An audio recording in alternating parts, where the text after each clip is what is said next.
Mohammed Shaik died after he was assaulted at the Crescent of Hope Centre.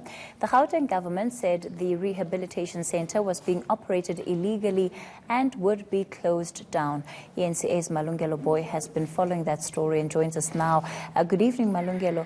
Firstly, was that centre shut down after the government had received the initial reports of what was going on there? Well, perhaps let's go back. It was in October when we first reported about Mohammed dying actually in hospital after he had been assaulted allegedly by staff members and some patients there. We have been told that at the time the patients and the staff, they were trying to calm him down. He had been admitted to that particular facility for his drug problem, and his family has conceded to that he had been taken there to assist him so that he can get over his drug problem. But unfortunately, Kathy, he was assaulted and ended up in hospital, and he was brain dead, and we're told that his family had to decide to take off his life support. Subsequent to that, there were two investigations, one by the police investigating murder at the facility, and another by the Social Development Department. Well, they had found, Kathy, that the way Mohammed first was admitted to that hospital, no proper procedure was followed, and that there was no medical examination, and that the staff and the facility seemed to be ill-prepared for this kind of a patient at the time. But then the department had promised that it would shut this facility down. Well, we asked whether they have shut it down. Here's their response. The facility has not been shut down as yet. Why? But this is the process that I would like to explain.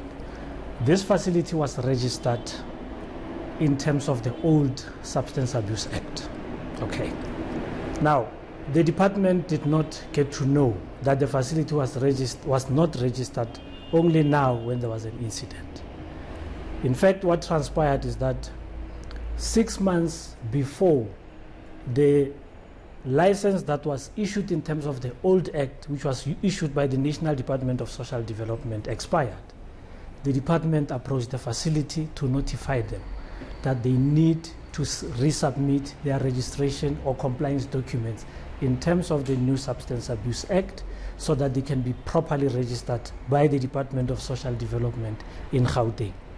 And there has been a number of interactions throughout, because what we try to do as government is to try and assist facilities to comply when they do not comply.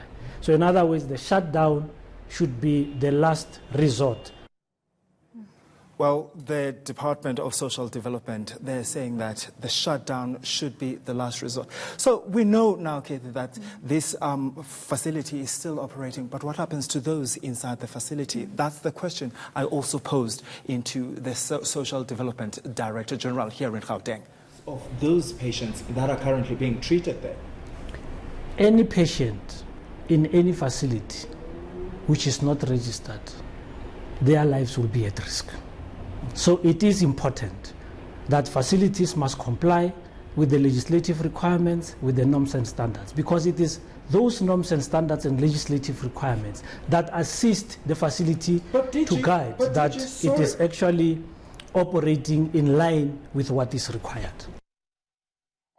This raises broader questions, Malungelo, around firstly, what happened to the investigation they were conducting into this facility, and what have they found that has given them the assurances that this facility should in fact remain open, and what assurances do those who take their family members or their loved ones to the facility have in terms of the accountability? Because if social development is saying, well, they should be given an opportunity to run and comply, they were given that opportunity and somebody has died at their hands. That's right. In fact, the Social Development Department now is saying that it's brought in several stakeholders, including the Health Department, to also do its own investigation to see whether, in terms of the staff complement at that particular facility, whether are they properly trained to be able to manage, to deal with these patients. But we also know that the Mogale City Municipality also have to do their own assessments at that particular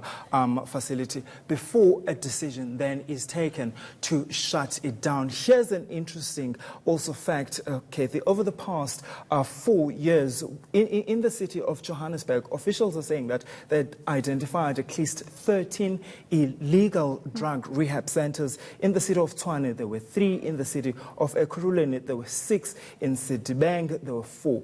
They're saying that some of these are now compliant. Some of them, they've shut them down. But an appeal, though, they're making to members of the public whose relatives are battling drug problem is that you need to ask these facility managers, if you take your relative there, are you registered? And they should be able to provide you with a certificate to confirm that they are indeed registered. But Malungelo, obviously the suggestion is that these facilities have not maybe come up with false registration details or even false certificates, so that in no way serves as some kind of comfort for people who will go to a rehabilitation center and find and request that documentation.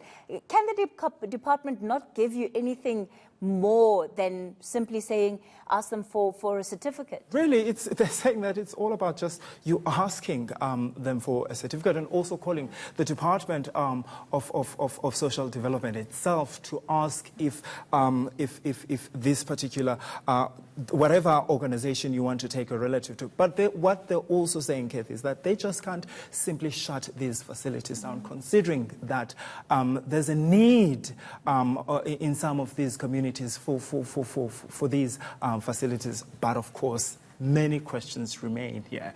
Absolutely. Malungelo Boy, thanks for that. Malungelo has been watching that particular story for us.